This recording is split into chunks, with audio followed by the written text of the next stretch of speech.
simplemente ser testigos, ser transparentes. La palabra dice en 1 Juan 1:7, Dios es luz y no hay tinieblas sobre él. Si andamos en luz, como él está en luz, tenemos comunión unos con otros. Y la sangre de Cristo nos limpia de todo pecado. Esto significa, ni más ni menos, que queremos ser, como dijo alguien por ahí, cartas abiertas.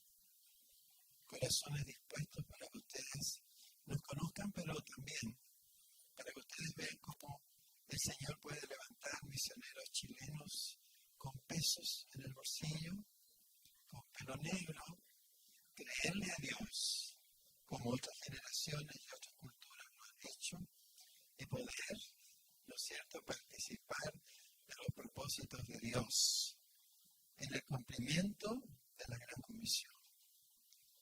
Por lo tanto, yo declaro en esta mañana a Dios en primer lugar, a su iglesia en segundo lugar y al enemigo en tercer lugar.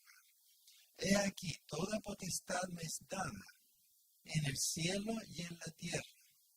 Por tanto, id y haced discípulos a todas las naciones, a todos los pueblos, bautizándolos en el nombre del Padre, del Hijo y del Espíritu Santo.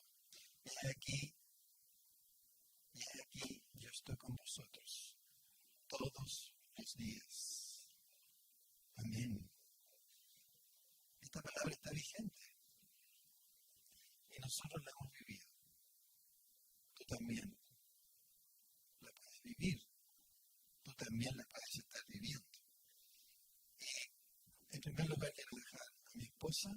Vamos a dividir lo que queremos compartir en primer lugar, porque ella va a manifestarles lo que ha sido algunas etapas de nuestra vida, todo lo que ha sido, nos conocimos, cómo conocimos al Señor en el mismo tiempo, lo que el discipulado provocó en nuestras vidas y cómo llegamos a través del mismo discipulado a unirnos en un enlace conyugal, en base a un llamado de Dios.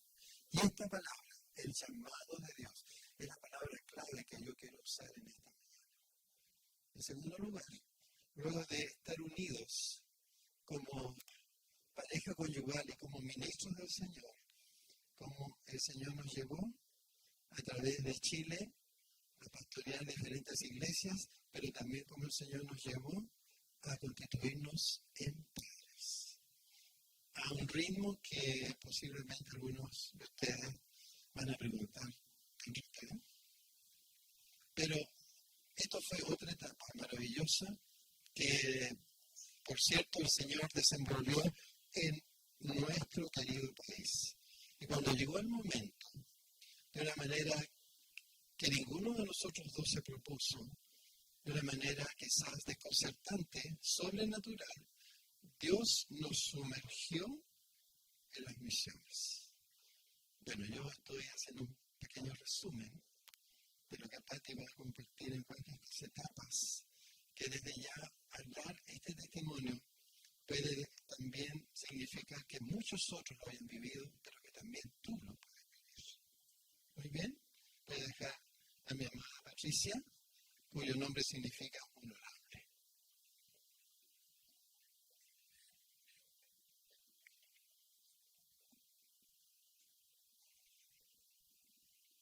Hola. Es un placer y un honor para nosotros estar aquí compartiendo. Hemos tenido tiempos hermosos allá en España con Javier, con su esposa y con los niños, y también con otra pareja que está allá comenzando a servir en España, que también consideramos nuestra nación. Así que me gozo de estar aquí con todos ustedes. Digo ustedes, me cuesta porque estamos acostumbrados a hablar de vosotros, pero bueno, eso es gajes del oficio, como les como Nino compartía, nuestra vida fue totalmente revolucionada y transformada por el Señor. Nosotros nacimos y crecimos en Valparaíso, que es nuestra ciudad natal, y allí estudiamos. Siendo adolescente, con 13 años, tuve una experiencia sobrenatural. Todavía no conocía como conozco ahora al Señor, pero sí tenía como un respeto y amaba al Señor. Llegó a vivir al lado de nuestra casa, en el Cerro Alegre, la familia de Nino. Y tuve una experiencia sobrenatural, digo, porque ahora lo entiendo. En ese momento fue desafiante para una chica de 13 años tener esa experiencia. Vivíamos en una casa de 3 pisos, yo estaba arriba y miré hacia abajo a la calle, se veía chiquitito porque la casa está en alto, vi pasar a un joven. Y ese joven iba con un perro, no se le veía la cara, iba pasando de lado. Y yo estaba inocente mirando por la ventana y tuve una impresión en mi corazón de que esa persona iba a ser mi esposo. Ahora, no sé cómo poder explicarlo. Me miró y yo me senté en la cama y me quedé así como, ¿qué esperar de esto? Y mi prima me pregunta, ¿qué te pasa? Y yo le digo lo que me pasó. Me dice, sabes que tú estás loca, mejor olvídate de eso porque es así como que está empezando a fallar. Pero la verdad es que fue algo tan profundo que después de al conocer al Señor, yo supe que había sido el Señor engarzando nuestras vidas a través de esa palabra, porque en el fondo fue una palabra de parte del Señor. Que en el tiempo yo no lo pude identificar, pero después, con el paso de los años, yo me di cuenta que esa había sido una conexión divina, que el Señor había establecido porque tenía propósitos para nosotros. Así que bueno, pasaba el tiempo, yo me hice amiga sin saberlo y era su hermana. Empezamos a visitarnos y yo no identifiqué hasta que ella me invitó a su casa de que el joven del perro era él. Ahora, yo tenía 13 años, o sea, ustedes pueden imaginar, los 13 años de antaño no son los mismos de ahora. Por lo tanto, esa era una cosa que tenía que tomar su tiempo. Cuando yo tenía 18 años, comenzamos una relación y sabíamos que era para casarnos. Así es que en el intertanto, nosotros entramos en la universidad. Yo estaba estudiando arquitectura. En ese tiempo debo reconocer que para mí la carrera era mi Dios. Yo estaba centrada en que iba a ser arquitecto y iba a desarrollar todo lo que en mis planes había propuesto. Por su parte, él estaba estudiando diseño gráfico, éramos de la misma área de arte y tecnología en la Universidad de Chile en Valparaíso. Pero no sospechábamos que los planes que Dios tenía para nosotros eran totalmente opuestos. ¿Ya? No es el caso de todas las personas, porque en otros casos el Señor usa la profesión, ¿cierto? Que la persona ha estudiado la carrera para servir a través de ella al Señor. Pero hay otros casos distintos, y en el caso nuestro fue diferente. Estando en la universidad, también tuvimos que vivir todo el proceso del golpe de Estado. ¿Ya? En el año 73 quedaron congelados los estudios. El asunto es que durante ese intertanto habíamos sido discipulados, habíamos conocido al Señor, aunque Nino pertenece y había sido criado en una iglesia evangélica, pero según su testimonio él no conocía al Señor. Servía como joven incluso allí, tenía responsabilidades, pero no había un compromiso con el Señor. En el caso mío vengo de una familia católica. Por lo tanto, para mí fue muy difícil cuando él comenzó a invitarme a la iglesia evangélica. Yo tuve que dar un paso radical y de poder hablar con la familia y decir yo quiero ir a tal lugar. Así que bueno, allí empezamos a caminar juntos, pero estando en la universidad empezamos a ser discipulados por una persona, un matrimonio, ¿ya? Que no eran no eran de nuestra congregación, pero que habían venido a hablarnos y desafiaron a los jóvenes en una iglesia. Le vinieron a decir que realmente todos los que estábamos ahí no éramos convertidos, que no habíamos conocido al Señor. Era como un insulto grande, pero con el paso de los días nos dimos cuenta de que tenía razón y que necesitábamos hacer una decisión definitiva, radical, de entregar nuestras vidas para transformación, para una vida de cambio. Así que hicimos esa decisión con una semana de diferencia. El lugar es totalmente, él fue en una cafetería, porque estas personas hacían evangelismo en los lugares universitarios, en los lugares donde se reunían los universitarios. Así es que mi esposo lo hizo allí, yo lo hice en la iglesia, sí, pero con esta misma persona que estaba hablando. Y luego fuimos discipulados por 2 años. Lo que no sabíamos es que después de 2 años iba a venir la tremenda decisión. El Señor nos habló de que necesitábamos renunciar. No voy a contar los detalles porque esos están en un libro que mi esposo escribió. Ya están, ahí tiene él el segundo. Ya es una saga de 3 libros, de los cuales hay 2 que ya están publicados en Amazon. Y que nuestra nieta Valeria, que está allá atrás, hizo las portadas. Así que toda la familia trabajando. Entonces, el Señor nos habló y nos dijo que Él quería que nosotros renunciáramos a nuestras carreras, a nuestras profesiones, y que toda nuestra vida iba a empezar en el momento de nuestra boda. Así que para nosotros siempre ha estado unido nuestro enlace conyugal y también el comienzo de nuestro ministerio. Habíamos estado sirviendo en la iglesia. Nino había sido en lo que en ese tiempo se llamaba como pastor ayudante por todo un año. Yo involucrada con los jóvenes y en distintas actividades de escuela dominical, pero cuando el Señor nos habló y nos dijo esto, fue una decisión que tuvimos que tomar en un día. Fue un día realmente difícil para nosotros porque estuvo en juego todo. Mi esposo estaba por irse a Estados Unidos, él ya había egresado de la universidad y le habían ofrecido para estudiar en Estados Unidos y hacer como, no sé, un máster o algo así en su carrera. Así que habíamos hablado de que el día en que él se fuera, nosotros íbamos a terminar nuestra relación, porque él no me quería dejar atada, porque no sabía qué es lo que iba a desempeñar desde allá.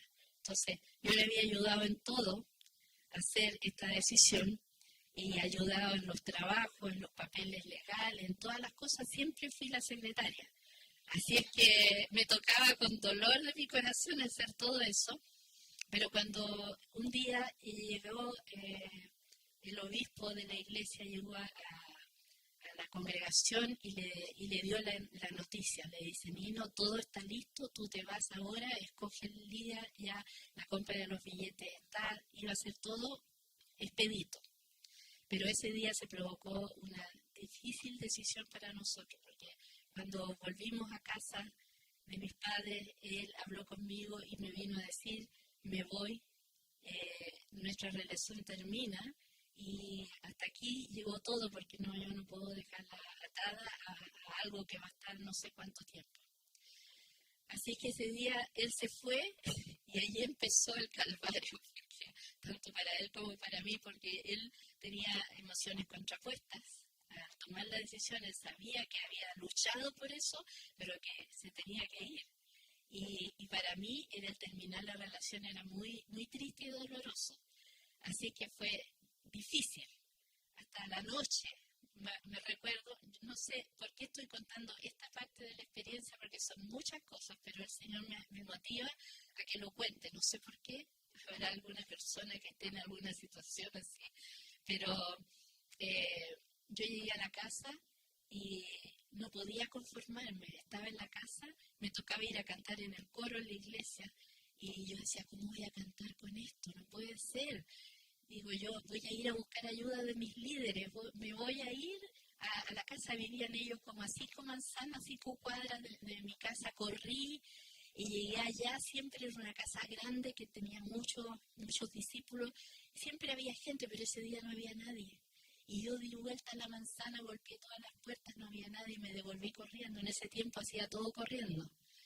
Y tuve una experiencia que es la única vez que la he tenido en mi vida, donde escuché la voz del diablo tan claramente.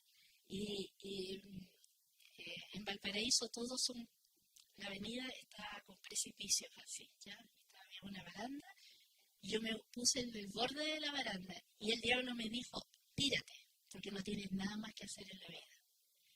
Fue una experiencia muy fuerte, pero inmediatamente vino, no, en el nombre del Señor te reprendo, diablo, y salí arrancando de ese lugar.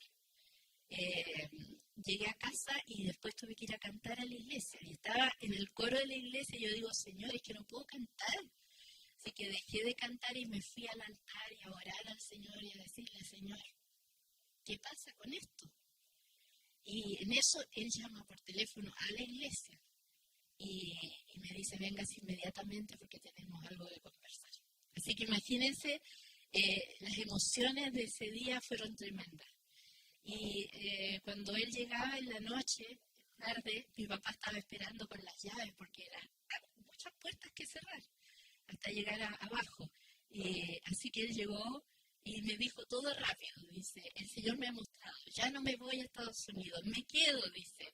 El Señor me ha mostrado de que necesitamos renunciar a nuestras profesiones para servirle al Señor a tiempo completo y dice, y que nosotros nos vamos a casar. Y todo me lo dijo de sopetón. Y mi papá hacía sonar las llaves para que él se fuera. Entonces me dice, ¿qué me dice? Y se me pasó toda una película. Todo lo que mis papás habían gastado en la carrera, 5 años de arquitectura son muy caros. Se pasó todo por mi mente, pero al final, en un segundo le dije, sí, acepto. Y él me dice, mañana vengo con mis padres a pedir su mano y nos casamos en 2 meses.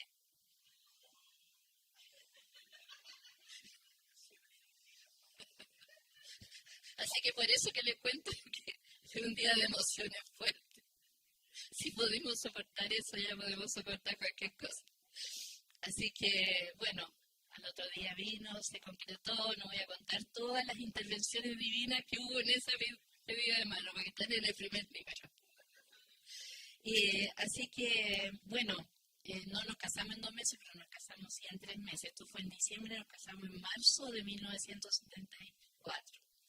Y ese día habíamos conversado y el Señor nos habló, dijo que es importante que ustedes hagan algo que nunca se hace en las bodas. Y es que ustedes, una vez que reciban la bendición de parte del pastor, se den vuelta a la congregación y se comprometan delante de mí y ante testigos a que ustedes no se están casando solamente para ser felices y para establecer una familia, sino que se van a casar para servirme a mí a tiempo completo por toda su vida y al mismo tiempo entreguen a los hijos que yo les voy a dar delante del altar. Y que para ustedes más importante que ellos logren cosas en la vida va a ser que ellos sean siervos del Señor. Entonces, hicimos eso. No lo hemos visto muchas veces, pero para nosotros fue algo que Dios lo marcó y nosotros no sabíamos que nosotros estábamos pactando nuestras generaciones. Después el entendimiento que viene hacia adelante, el Señor va hablando y nos damos cuenta que ese acto profético tuvo consecuencias de por vida, ¿ya? Eternas. Y el Señor se ha cobrado la palabra. Así que luego de ese momento fuimos invitados para pastorear una iglesia en Chile que había quedado sin pastor después de las situaciones del golpe de Estado. Así que nos trasladamos a Santiago. Estábamos trabajando en las universidades, haciendo evangelismo y al mismo tiempo pastoreando una pequeña iglesita en Juan Antonio Río. El segundo año ya nos dieron otra iglesia más. Empezó a venir la familia. Nuestra hija fue concebida en la luna de miel, nuestra hija mayor.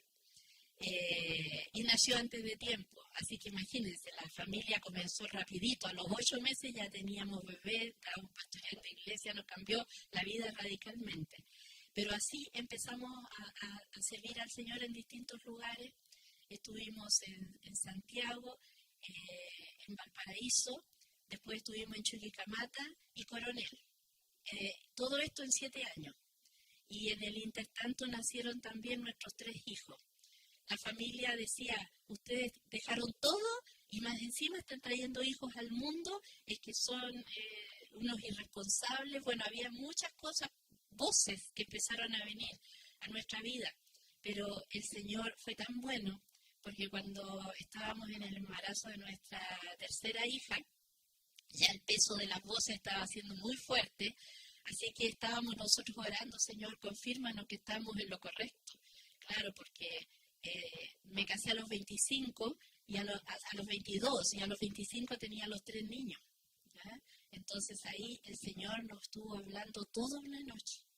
Nos daba un mensaje en lengua y luego venía la interpretación toda la noche después de una experiencia profunda, tremenda de ver al enemigo cara a cara. Entonces vino como la compensación, el equilibrio en el mismo día. El Señor nos habló acerca de nuestro futuro y dice, el número de hijos que tengo para ustedes es 3. Y yo he querido que vengan en este tiempo porque tengo planes para ustedes y los niños ya tienen que estar crecidos. Entonces esa fue una palabra tan liberadora, ya que nos permitió como lanzarnos a todo lo que venía. Y el Señor siempre nos estaba desafiando. Nosotros decíamos, Señor, pero los pastores se quedan 5 años en un lugar, 10 años, 15, hasta 30 años escuchábamos de pastores. Y a nosotros estábamos en una denominación donde nos cambiaban. Estábamos 1 año en tal lugar, 6 meses en otra, 3 años en otra parte y así. Así que no nos dábamos cuenta, pero el Señor, como yo digo siempre que nos da puntada sin hilo, Él estaba preparándonos a nosotros como casa, como familia, para desempeñar un trabajo, un servicio misionero, pero nunca supimos que teníamos llamado misionero, pero el Señor nos preparó a través de ese entrenamiento. Así que luego de toda esa etapa de pastorado, el Señor nos llevó y nos introdujo en las misiones. Y luego hicimos escuelas de preparación en el servicio misionero, pero luego el Señor nos habló de trasladarnos y fue primera vez en que ya no fuimos enviados por una denominación, sino que fue una palabra de parte de Dios directa a nosotros que nos dijo trasládense a tal lugar para comenzar algo. Entonces esa fue en Chile, fue en Puerto Montt. Así es que allí nos fuimos. Me recuerdo que nuestra hija mayor se acercó a nosotros y nos dijo, papá, ¿será posible que nosotros podamos hacer amigos en esta ciudad? Hoy eso nos quebró el corazón, porque habíamos estado tan itinerantes que a los niños les estaba afectando. Y nosotros le dijimos, ¿pero por qué? Sí, porque como nos estamos cambiando, no tenemos tiempo de hacer amigos. Le pedimos al Señor, Señor, por favor, déjanos un tiempo más largo en un lugar. Y el Señor nos dejó 7 años en Puerto Montt. Y desde allí empezamos a ministrar, pero ese ya era una experiencia transcultural dentro de nuestra propia nación, porque tuvimos que ministrar hacia las islas de Chiloé. Son chilenos, pero es otra cultura. Y desde allí estuvimos sirviendo en distintos lugares hasta establecer obra en Punta Arenas. Así que fue un trabajo desafiante en 7 años. Vimos muchos discípulos formarse, los cuales ahora ya, y no tan solo formarse, sino que también nos tocó casarlos, ver todos sus procesos de boda, encaminarlos en el proceso. Y luego entonces vino el llamado hacia España. Y cuando salimos, mi esposo recibió la palabra primero. Estábamos haciendo una escuela en Holanda de liderazgo y había familias de todas las naciones. Fue una experiencia hermosísima, pero también muy desafiante, porque te digo que las culturas, podemos ser cristianos, pero las culturas son tan distintas que a veces te parece hasta que no son cristianos en sus comportamientos, pero es porque tienen otra cosmovisión, otra manera de pensar. Entonces uno tiene que entrar ahí a trabajar, no tan solo nosotros en nuestro corazón, sino también con nuestros hijos, para que ellos pudieran entender y pudieran sobrepasar esas diferencias y pudieran amar las culturas. No volverse en contra de ellas, sino que amar la parte buena que hay en las culturas y saber que hay una necesidad de cambio y de transformación que requiere cada cultura. Pero necesitábamos nosotros primeramente ser tocados y cambiados. En ese viaje mi esposo recibió una palabra para España, de que el Señor nos quería de misioneros en España. Entonces, lo compartió conmigo. Eso fue en el primer viaje a Holanda, estoy confundiendo. Primero fuimos solos a Holanda y luego con los hijos. Y en esa primera parte, él fue de visita a España primero y volvió. Y mientras él estaba de visita en un viaje exploratorio a España y al Mediterráneo, que era el área donde el Señor nos estaba llamando, mientras él estaba en España, el Señor me habló a mí. Porque yo le decía, sí, Señor, yo hice un pacto, yo voy a ir donde quiera que tú envíes a mi esposo, pero yo soy tu hija y yo también quiero sentir la voz tuya diciéndome que tú nos estás llamando. Y él lo hizo mientras Nino estaba en España. Así que cuando él volvió, yo ya estaba totalmente dispuesta. Yo siempre estuve dispuesta, pero ahora tenía la confirmación, tenía la paz en mi corazón. Luego vino el proceso con los niños, hasta que al final, cuando los 5 estuvieron dispuestos, pasaron 4 años desde el momento del llamamiento hasta el momento en que nos trasladamos. Y le dijimos, Señor, ¿por cuánto tiempo vamos a ir a España? Por 15 años, dijo el Señor. Y luego pasaron los 15 años y le preguntamos al Señor, Señor, ¿qué pasa? ¿Volvemos a Chile? No, dice, renovemos. Oh, ¿por cuánto tiempo no nos dijo? ¿Ya? Después entendimos que era el doble. ¿Ya? Y ahora ya van 32, pero en estos 2 años ya el Señor está trabajando para llevarnos a otro lado. Así que en todo ese proceso nuestros hijos crecieron, se desarrollaron, ellos también sintieron llamado, estuvieron sirviendo en las naciones, antes de casarse, Fabiola estuvo sirviendo en India por 5 años, trabajando allá, levantando un ministerio con niños. Después también nuestro hijo estuvo de misionero en Pakistán, en un lugar muy peligroso, estuvo yendo y viniendo también en 2 años, y nuestra hija menor estuvo en Guatemala. Así que el llamado era para toda la casa, no salieron grandes, salieron pequeños. Nuestra hija se fue con 17 años a India, nuestra hija mayor. El hijo que sigue se fue con 19 años a Pakistán y la otra se fue, no sé, pues con 18 parece que tenía. Así es que tremendo, es como el Señor nos cobró la palabra que hicimos en el altar. Bueno, de eso lo cuentas tú. Así que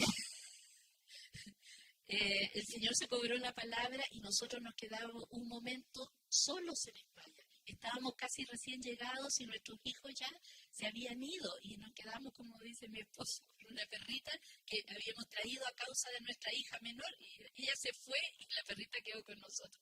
Así es que, bueno, en ese intertanto el Señor trabajó con nuestro corazón, porque nosotros decíamos, Señor, no hemos podido lograr enviar ningún misionero de España todavía. Y llorábamos, me acuerdo cuando se fueron nuestros hijos. Fuimos a un campo abierto a orar y a llorar. Y el Señor en esa oportunidad nos dijo, ¿cómo que nos han enviado? Ustedes han enviado los primeros 3 misioneros desde España. Y nosotros decíamos, ¿quiénes? Son sus hijos. Porque ellos siempre serán sus primeros discípulos. Si no logran trabajar en el corazón de sus hijos para que ellos me conozcan y me sirvan, ustedes pierden el tiempo. Así que fue tremendo para nosotros y allí empezó a desarrollarse también nuestro ministerio en España. Hemos vivido en Barcelona, hemos vivido en Valencia, hemos vivido en Mallorca, en Torrejón de Ardoz, que es una ciudad cerca del aeropuerto de Madrid, y en Mérida, en la región de Extremadura, donde estamos ahora. Y en cada lugar el Señor ha tenido un propósito. Nuestro trabajo en España ha sido principalmente establecer iglesias, pero también ser de puente entre Latinoamérica y España para llevar misioneros. Y ministrar personas, siervos de Dios, en momentos puntuales en que están en situaciones de decisiones clave, en que el Señor nos lleva a orar por ellos y liberar esa parte que viene. O sea, haciendo un resumen así de todo, eso ha sido nuestro servicio para el Señor. Y ahora la iglesia que plantamos, que ya tiene 22 años, que establecimos en España, quedó a cargo de otro pastor con su familia y ellos crecieron y se desarrollaron dentro de la congregación, quedaron ahora de pastores. Así que ahora estamos libres para, decíamos, volver a Chile, a donde nos vamos. Tenemos hijos en Inglaterra, en Australia y en Chile. ¿A dónde nos vamos? Y pensábamos que era Chile porque Australia es muy difícil entrar para quedarse. Inglaterra es muy frío para los abuelitos. Así que creímos que era Chile, pero al final el Señor dice, no, yo no he terminado, yo no jubilo a nadie, ustedes me van a servir hasta el final, como me van a sacar el jugo hasta el final. Así que el Señor dice, yo tengo un lugar de herencia, una heredad, y ese lugar es Australia. Así que, bueno, todas las cosas son muy difíciles para entrar. Nosotros tenemos 3 hijos, tienen que haber 2 por lo menos viviendo, residiendo allá y contratados para que ellos puedan invitar a los padres. Nosotros hemos ido 3 veces a Australia ya a visitar a nuestro hijo. Pero cuando recibimos estas palabras hace 2 años, nuestra hija de Inglaterra dijo, yo tengo que irme. Pero no es fácil, ella está casada, los 2 trabajando, los hijos adolescentes, no es cosa de llegar y desarraigar una familia, pero ella tomó la bandera y dijo, yo quiero que estemos juntos como familia, porque el Señor nos dijo, ustedes a causa del llamamiento han sido una familia esparcida por las naciones, en cumplimiento de la palabra, se han esparcido por las naciones, pero ahora yo les quiero juntar. De alguna manera, no sabemos cómo, pero Él nos quería juntar. Y la parte clave para poder irnos nosotros es que hubiera 2 hijos. Y la hija, en un tiempo récord, oraron con su esposo, con los hijos y tomaron la decisión radical de trasladarse de Inglaterra a Australia. Ella está desde el año pasado allá, ya llevan un tiempo, vivieron juntos en el primer tiempo, pero para obtener visa se han trasladado ahora 2.500 kilómetros de donde está nuestro hijo en un lugar que se llama Port Augusta y es donde nosotros vamos a vivir, ¿ya? Así es que esos son los planes. Sabemos que no es fácil, nuestra hija ha tenido que pagar un precio grande, nuestra hija menor, para trasladarse, todavía lo está viviendo, pero tienen confianza y toda la familia les estamos apoyando en oración cuando hay una situación difícil, ahí estamos orando y declarando que el Señor tiene sus planes y sus propósitos y que los va a cumplir a pesar de los montes y las dificultades que vengan por delante.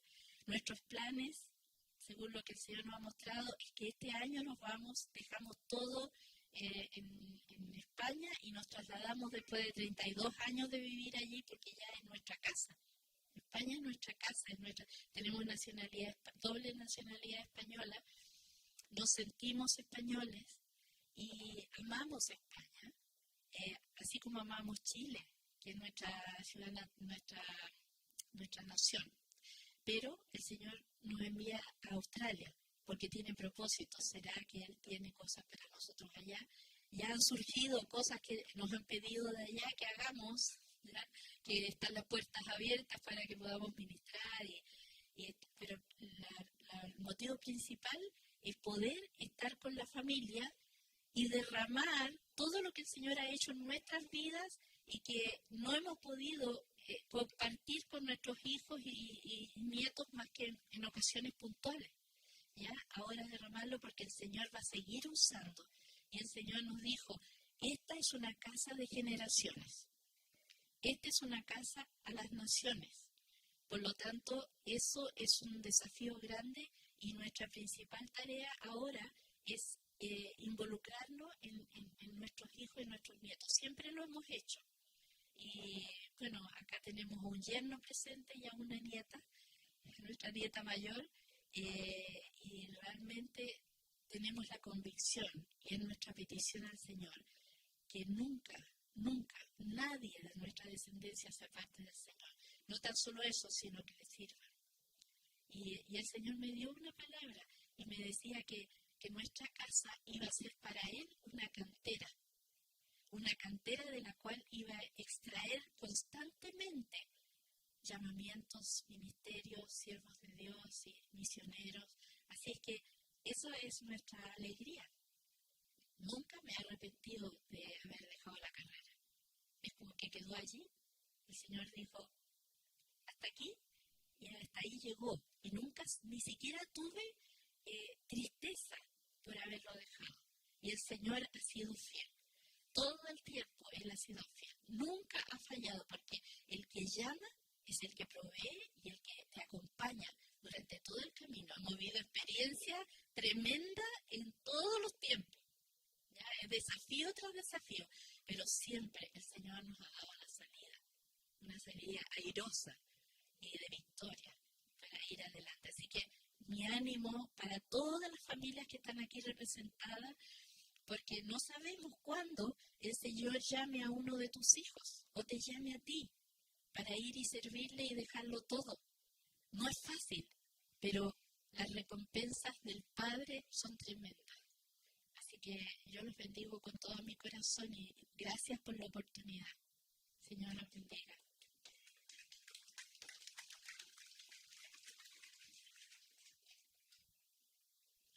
Una palabra en Filipenses, capítulo 3, versículo 13 al 14. Muy conocida, pero que a la luz de lo que estamos compartiendo como parte de nuestra vida, puede hacer un impacto especial en ti en esta mañana.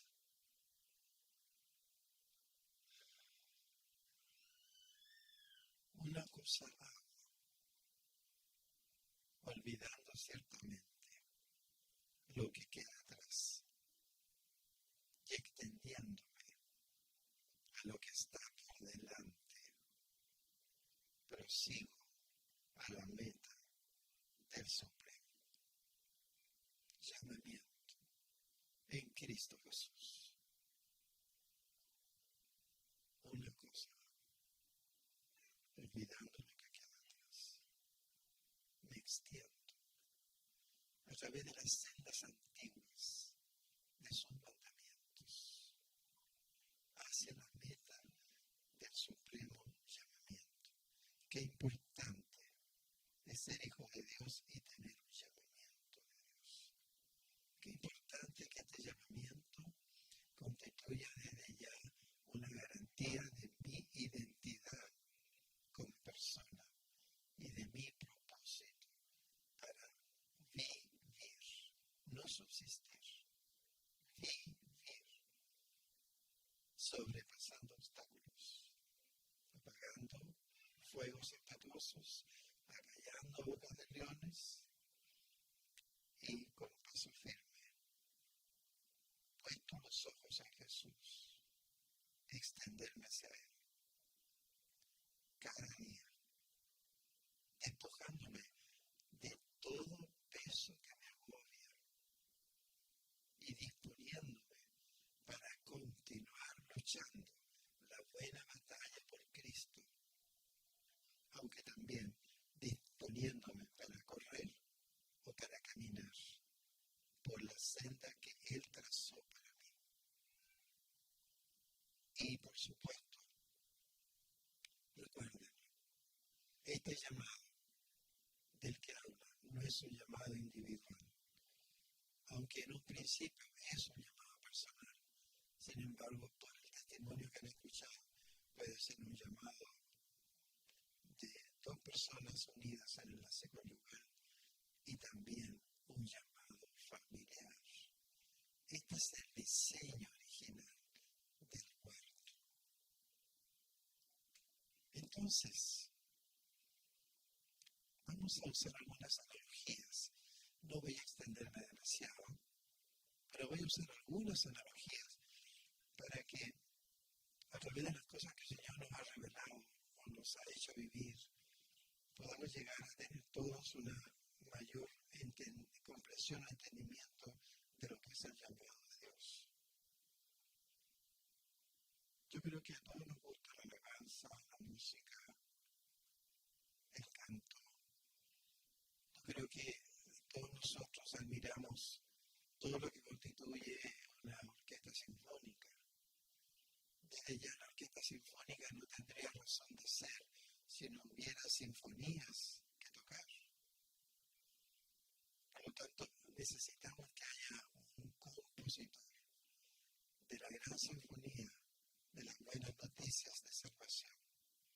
Y ese compositor es el Gran Padre. Sin embargo, como esto no es una teoría, él también envió como ejemplo viviente a su propio Hijo, el cual dijo: entre nosotros, ejemplo os he dado, para que así como yo hago, vosotros también hagáis. Él es el músico por excelencia, es el que tiene mejor voz, el que toca mejor todos los instrumentos. Sin embargo, aunque es importante, tan importante como el Padre, también es importante el hecho de que no podríamos nosotros desarrollar un ejercicio armónico de la sinfonía si no hubiera un director. En Romanos 8 nos dice que todos los que son guiados por el Espíritu de Dios, esos son hijos de Dios. Por lo tanto, tenemos al Dios Padre como el compositor, a Jesucristo, el Hijo de Dios, como nuestro ejemplo entre nosotros, identificándose con nosotros como músicos de la sinfónica, como hijos de Dios, como parte de lo que es el ejercicio de la Iglesia para extender el reino de Dios. Y por supuesto también el mejor director de orquesta sinfónica que podemos encontrar en todo el universo, el Espíritu Santo. Al mirar con más atención a cada músico, vemos que delante de cada músico hay una partitura. Un atril donde está apoyada una partitura. Y esa partitura tiene que estar delante de cada músico. No puede estar a un lado, no puede estar detrás, tiene que estar delante. Es decir, el músico tiene que extenderse hacia la partitura para ejecutarla, pero esperando la señal del director. Y cada uno, en forma singular, necesita hacerlo para esperar el tiempo adecuado en la ejecución adecuada, según las notas musicales que ya están escritas desde antes de la creación. ¿Cuán singulares somos como para que Dios haya preparado un lugar en esta orquesta, en el tiempo adecuado, para que nosotros seamos las personas importantes en esta ejecución y Él pueda, a través de su guía, guiarnos a extender el reino de Dios a través de nuestra singular ejecución, la cual se complementa con la ejecución de personas que tocan el mismo instrumento, otros que tocan otros instrumentos, incluso hay algunos que son solos en su ejecución, pero toda es una ejecución armónica, una sinfonía sobrenatural, sin palabras, de la cual yo soy parte. Pero yo soy parte porque yo sé el lugar que me corresponde. Yo sé el tiempo en que tengo que actuar, pero yo tengo que mirar a la partitura. Y esa partitura representa el llamado de Dios. Yo me extiendo, como dice Pablo, me extiendo hacia adelante, olvidando lo que queda atrás. Entonces, si yo pongo la atención en el Señor, en la ejecución de la partitura, yo me olvido de las cosas que quedan atrás. El diablo ya no me puede acusar. Dios me libera de mi pasado. Incluso de las cosas que ya hice para el Señor, ya se han cumplido. Ahora vienen cosas nuevas. Entonces estoy en un espíritu constante de renovación, como el fluir del agua que fluye de su trono. Estoy mirando atentamente a la partitura, al llamado de Dios, a la ejecución de cada nota en su tiempo, pero estoy dependiendo de la guía del Espíritu Santo, del director. Pero ¿de qué me sirve tener una guía, una partitura, si no tengo instrumento? Y ese instrumento está bueno. ¿A quién se le ocurrió ponerme y sentarme en ese lugar y darme cierto instrumento para que aprenda a amarlo, a conocerlo, a limpiarlo constantemente y sobre todo a ejecutarlo? ¿Quién es el que tuvo paciencia conmigo para que me diera este instrumento a través del cual yo voy a ejecutar esa sinfonía según la partitura? Indudablemente el director toma una parte importante, pero yo voy a tener que comenzar a practicar, porque Dios no quiere que el instrumento me domine a mí, sino que yo voy a administrar ese instrumento. Hay hijos de Dios que son dominados por su ministerio, porque eso es lo que representa el instrumento. Son esclavos del ministerio, son esclavos del activismo religioso y caen en la autosuficiencia y en el legalismo. Y es un sufrimiento, porque ven que todo se hace estéril, porque allí el director de la orquesta no tiene lugar. Entonces, Dios necesita verme, no solo limpiando el instrumento, sacando el anillo, sino también conociendo todas sus posibilidades. Por lo tanto, a través de la práctica, del tesón, de la perseverancia, de horas y horas de práctica, yo podré, gracias al Maestro, gracias a mi ejemplo, gracias a la inspiración que encuentro en Cristo para tocar ese mismo instrumento, yo voy a aprender y su gracia va a estar conmigo. Cuando llegue el momento y el tiempo de la ejecución, yo voy a estar ahí y voy a complacer a Dios Padre, porque Él compuso la sinfonía. Voy a complacer a Jesucristo que me enseñó en la práctica y voy a complacer al director. Pero, ¿de qué me sirve que tenga partitura, que tenga instrumento, si yo no tengo la capacidad para tocar? Si yo no tengo la habilidad para tocar. ¿Y qué representa esa habilidad con la cual yo voy a tocar el instrumento, que es como un medio por el cual yo ejecuto la sinfonía de la partitura? Esa habilidad es el carisma espiritual, los dones espirituales, complementados también con talentos naturales. Entonces, pareciera que llamado, dones y ministerios se conjugan en un solo conjunto. No podemos separar uno del otro. Necesitamos aprender a dominar el hecho de mirar la partitura y saber nuestra intervención según el director de la orquesta. Necesitamos dominar el instrumento para conocer todas las posibilidades del ministerio, pero también sabemos y necesitamos descubrir, desarrollar los dones espirituales que Dios nos ha dado según el propósito suyo para estar sentado en esa parte de la orquesta donde solo yo he sido llamado para ejecutar un propósito santo. Entonces, ¿cómo podríamos definir llamado? ¿Cómo podríamos definir dones? ¿Cómo podríamos definir ministerio? Bueno, digamos en primer lugar que el llamado de Dios es una acción soberana, sobrenatural, de Dios para atraer, apartar, consagrar y proyectar a un pueblo de reyes y sacerdotes en esta tierra y por la eternidad. Esto podría ser una definición general de lo que es llamamiento, porque aquí nos incluye a todos.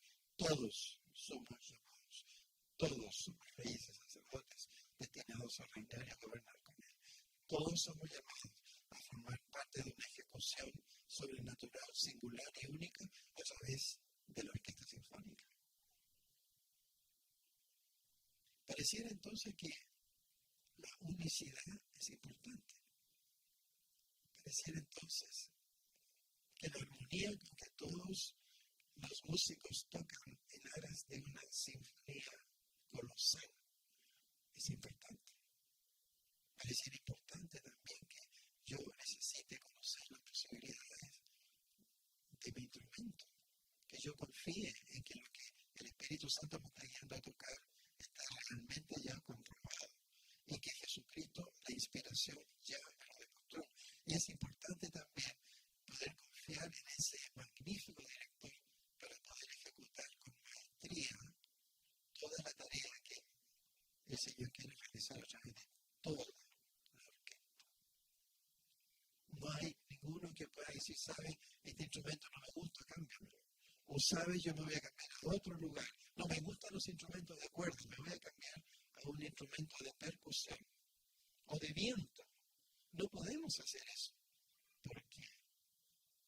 Porque la palabra dice en Romanos 11:29, los dones y el llamado son irrevocables.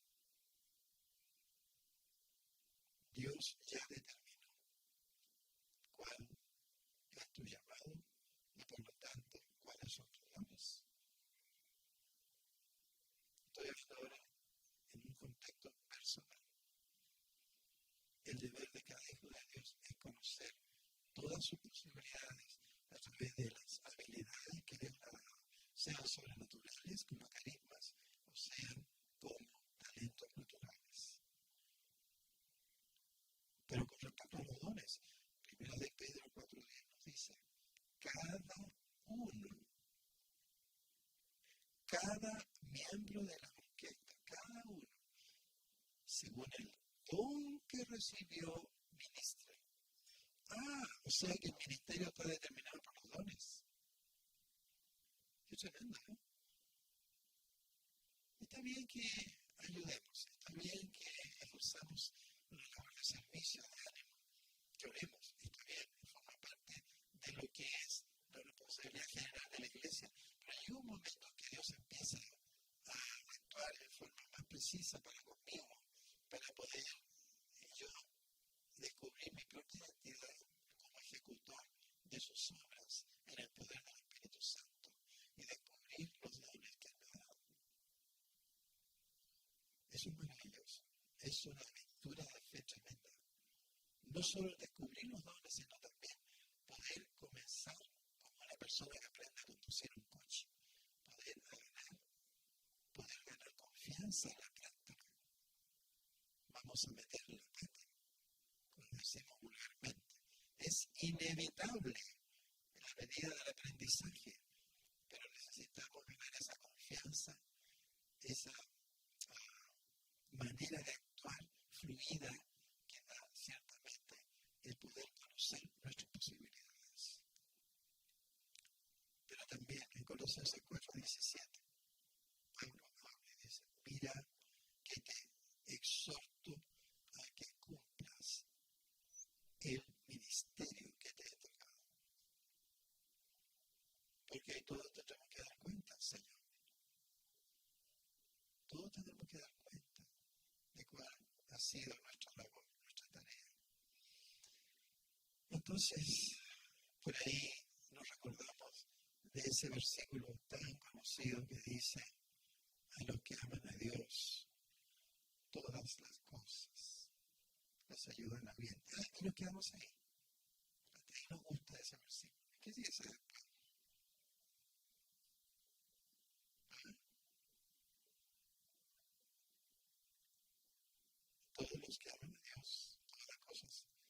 para el bien conforme al propósito con que han sido llamados.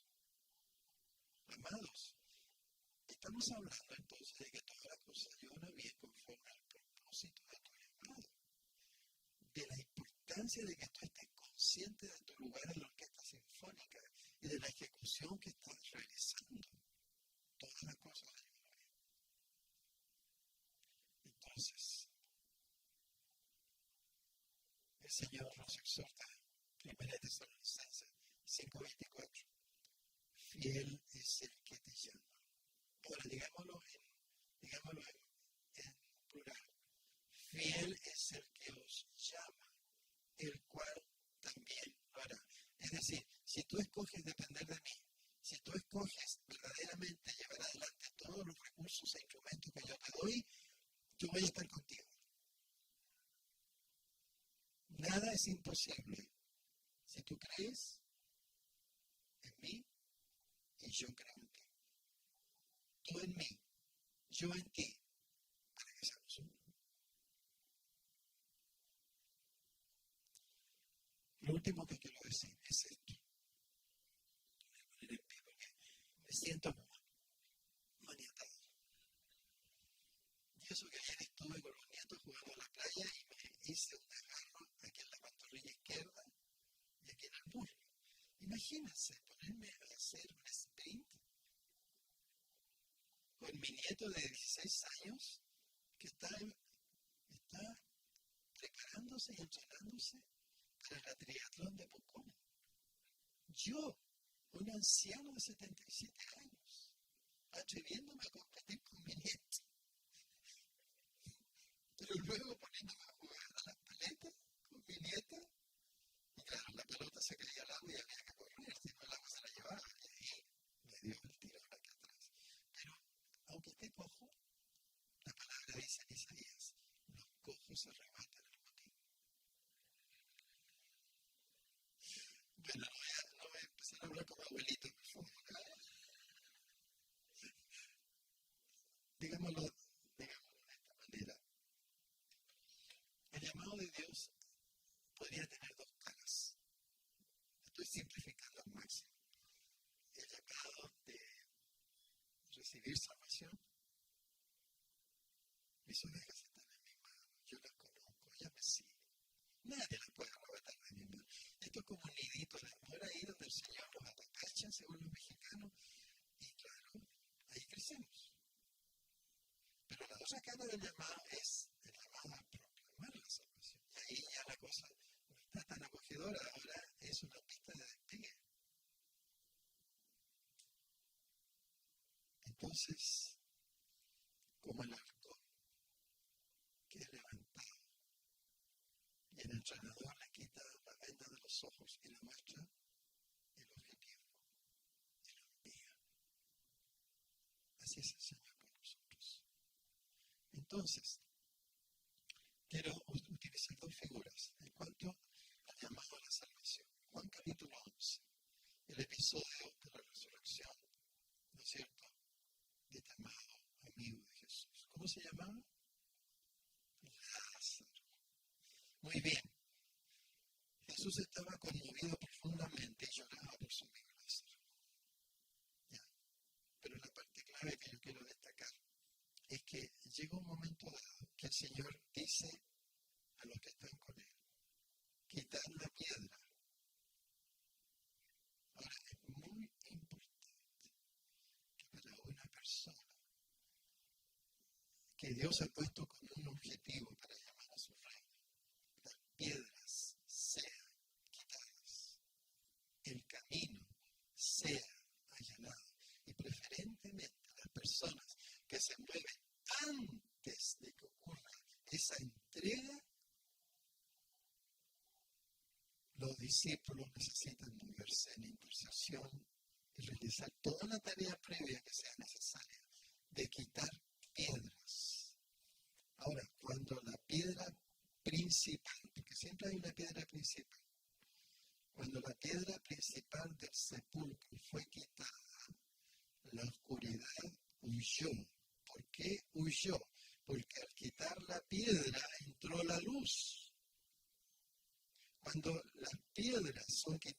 tu vida hay un caudal de luz que llena inmediatamente ese lugar donde estaba la oscuridad. Muy bien. Jesús le dijo a los discípulos, quiten la piedra. La piedra fue quitada, quizás muchas más. La luz entró y llegó a donde estaba el cuerpo de su amigo Lázaro. ¿Y qué hizo Jesús? Lo llamó.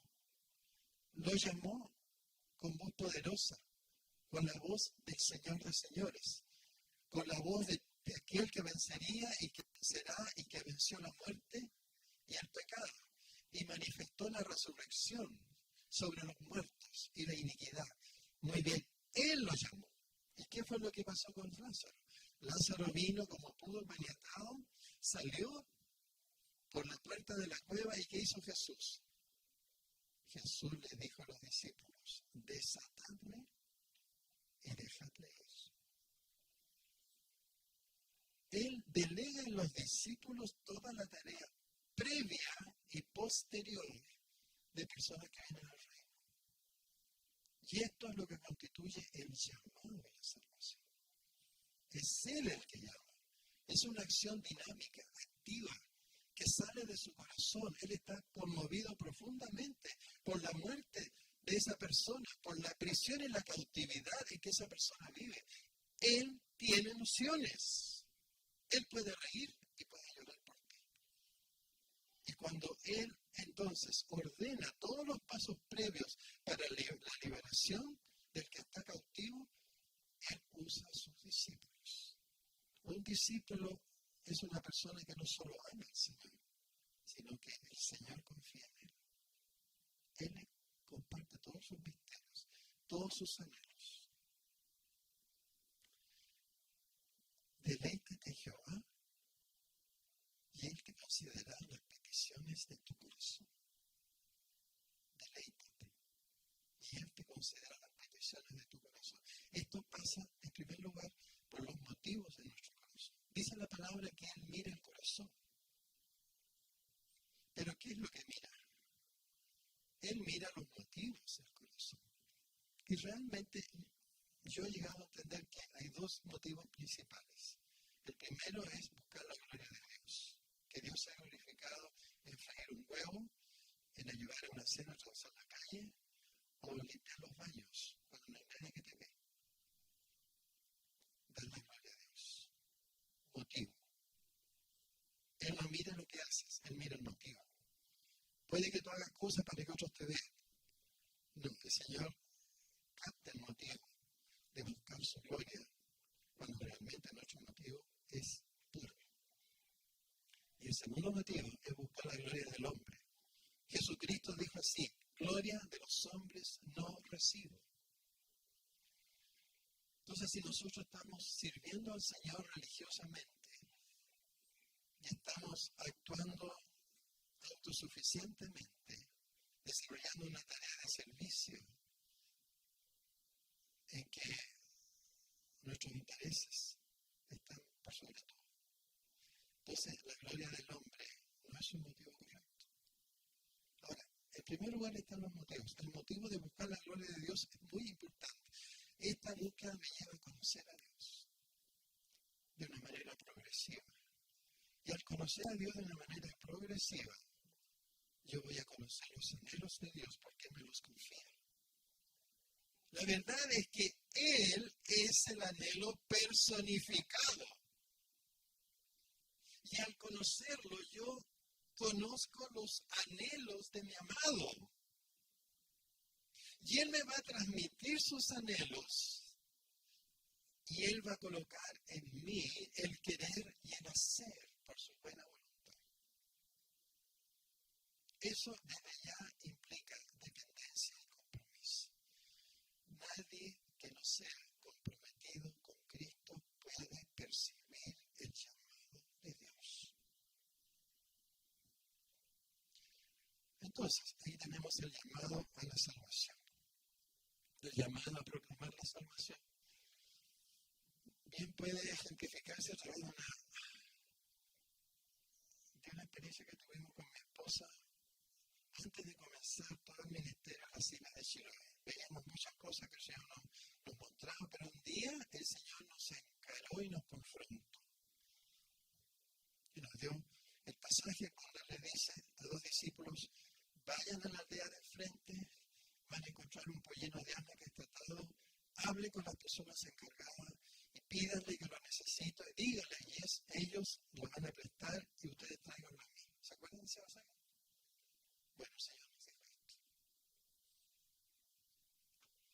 Ese pollino de asna que nadie montó es el ministerio al cual yo los estoy llamando.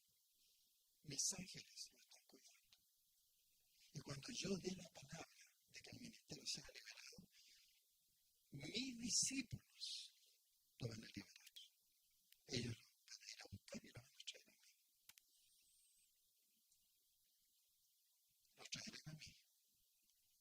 Pero ustedes no se montarán en el pollino. Yo me montaré, dice el Señor. Ustedes pondrán los mantos sobre el pollino o sobre la senda y ustedes me acompañarán. Yo iré caminando por la senda hacia la entrada de Jerusalén y ustedes irán junto con la multitud alabando, adorando, agitando palmas. ¿Y por qué puerta entraré?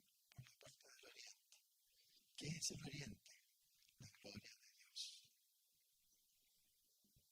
Hay puertas que se abren y que se cierran. Y eso Dios puede abrir o cerrar. Pero si nosotros no entendemos que muchos se han querido apropiar del pollino de asna y montarlo, que el pollino de asna los ha derribado, se han golpeado y han hecho un papelón. Entonces, cuando llegue el tiempo, cuando tú realmente seas cautivado por los anhelos del Señor y tú sepas claramente la asignación que Él te quiere dar para un tiempo determinado, para personas determinadas, de una manera determinada, y tú tengas claridad con todo ello, el Señor mandará a buscar el pollino para que Él comience a actuar y sus obras comenzarán a manifestarse a través de ti, porque tú irás con Él. Entonces, queda la pregunta. Pastor, por favor, perdóneme. Queda una gran pregunta. ¿Y cómo llegamos a ser misioneros si nosotros éramos pastores de una denominación histórica, para decir tradicional? Y otras cosas.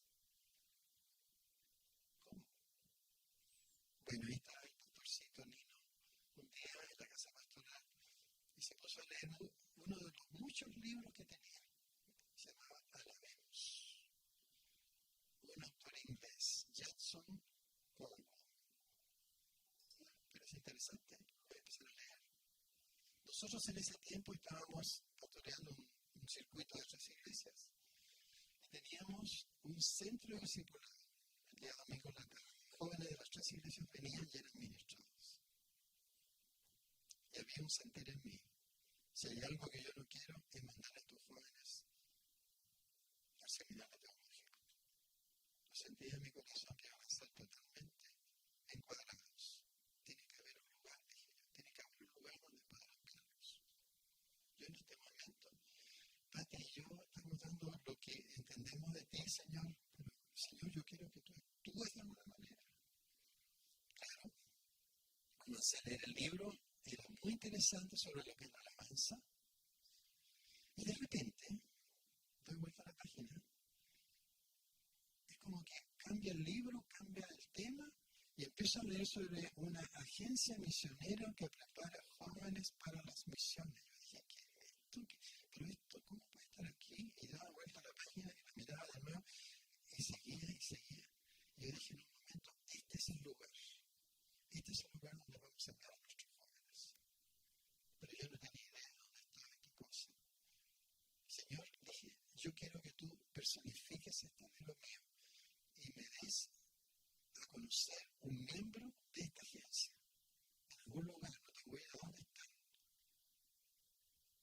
Y en uno de los miles de buses que hay entre Concepción Concepción y Talcahuano. Allí estaba la gente de pie en el pasillo. Me llamó la atención un joven espigado, moreno. En el vaivén del bus, hasta al lado de él. Yo le pregunté, ¿y de dónde eres? Oh, yo soy del Brasil. ¿Y qué andas haciendo aquí?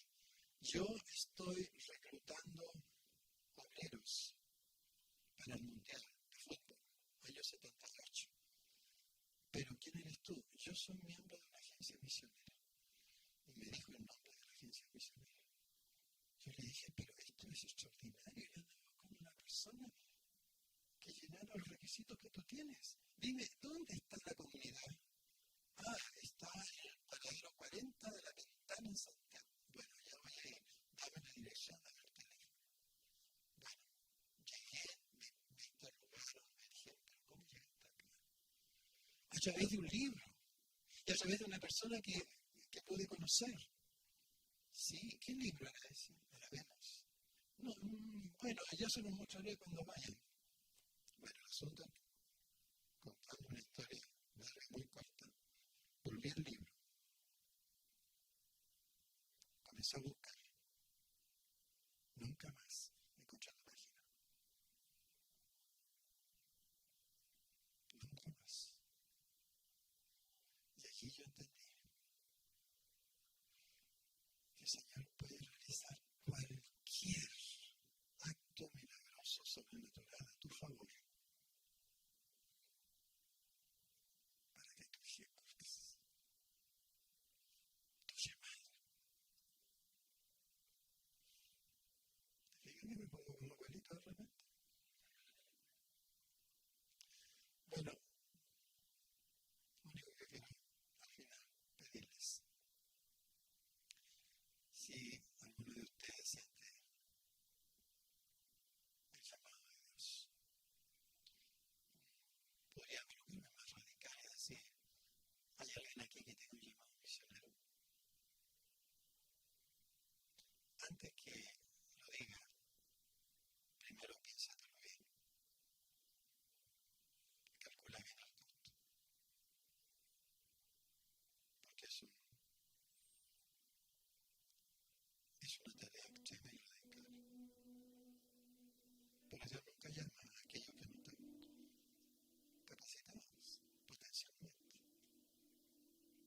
Entonces, no quiero contar más, hay mucho que decir, pero mi esposa ya dijo mucho también, lo dijo en un complemento vital.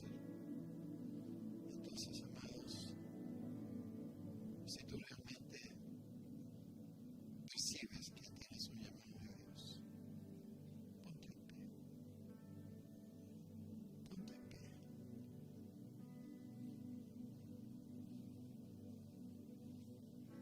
Tú tienes que ponerte en pie también. Deja eso ahí. Tranquila, tranquila. Concéntrate en lo que Dios te quiere hablar.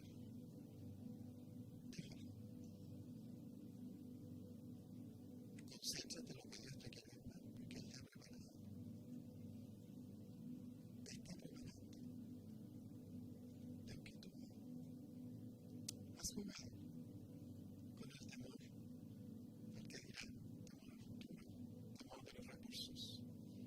Dios está preparando las cosas para ti.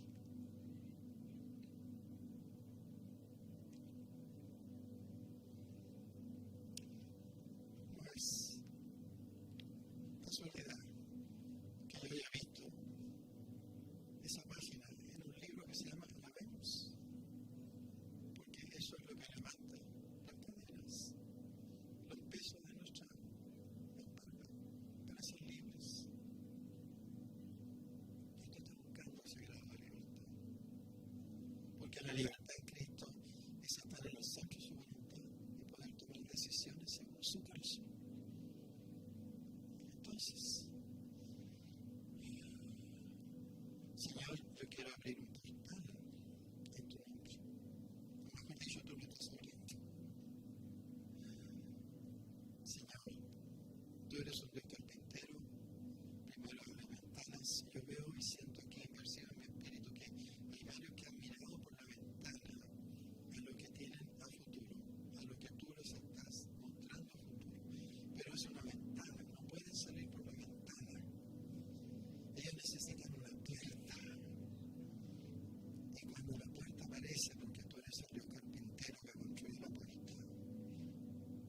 dices, yo soy la puerta, y entrarán y saldrán y hallarán pastos. Sí. Pregúntale al Señor si la puerta ya está abierta. Si Él te mostró por la ventana de su revelación sus propósitos para ti, sus propósitos para esta iglesia, sus propósitos a todo nivel. Ahora es necesario mirar en la puerta con expectativa. Porque si la puerta está abierta para ti, es la hora de salir. Regocíjate, porque su palabra es verdadera. Y Él cuida de ti. Y Él no menoscabará recursos para rodearte de ángeles, para rodearte de consejeros sabios, o simplemente para revelarte su palabra, para guiarte un paso de fe tras otro, a fin de cumplir su propósito en ti. Él no ha descansado. Él piensa en ti para que tú puedas tener el cumplimiento pleno de sus anhelos que Él mismo puso en tu corazón. A ti sea la gloria, Señor. Levantamos nuestras manos en rendición, en adoración.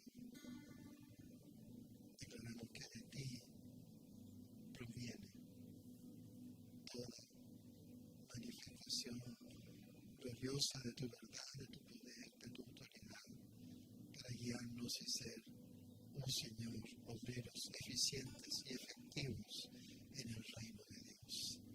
Señor, habla a cada corazón. Habla a cada corazón. Antes de la pregunta que voy a hacer, habla a cada corazón.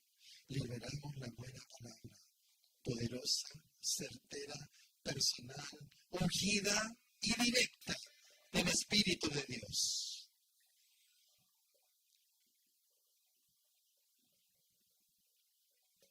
Callamos todo argumento de nuestra carne que está tratando de entorpecer y distraer lo que el Señor te quiere hablar.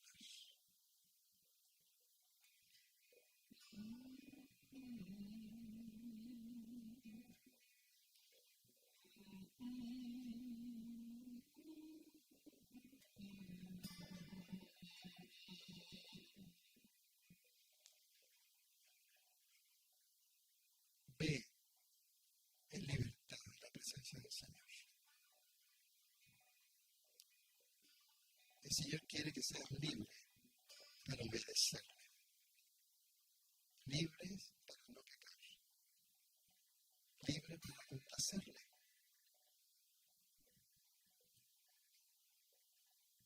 Recibe la palabra de Dios. Recibe la palabra rima de Dios.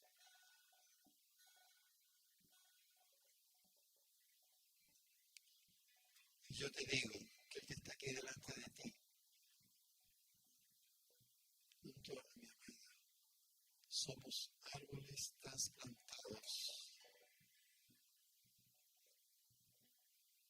Dios vino y nos trasplantó. ¿Y qué fue lo que hizo? Cortó las ramas, cortó los frutos. Quedamos como árboles mochos. Y luego vino con el bulldozer y empezó a excavar alrededor de nosotros. Y comenzó a cortar las primeras raíces que nos unían a esta cultura, a nuestra familia, a nuestra iglesia, a todo lo que hacíamos. Qué dolor sentimos cuando las raíces eran cortadas. Pero lo peor vino después, cuando la grúa, con esas tenazas que se clavaron en el tronco mocho y levantaron ese tronco, ese resto de árbol, desgajando las raíces más profundas que nos unían a nuestra amada familia y a las personas que nos amábamos. Y la grúa tomó ese pedazo de tronco mocho y lo pasó a través de la barrera cultural y lo dejó caer en un hoyo que estaba preparado para que allí el árbol sobreviviera, echara raíces y echara ramas.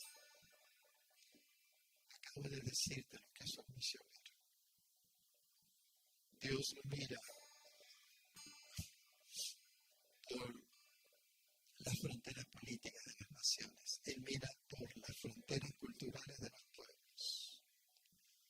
Tú podrías ser un misionero o una misionera dentro de tu propio país o en otro continente. El Espíritu Santo no tiene medida. Lo importante es Dios y tú en este momento. Y yo voy a hacer la última pregunta. ¿Hay alguien aquí que tenga un llamado misionero? Un llamado transcultural. Simplemente levante su mano derecha.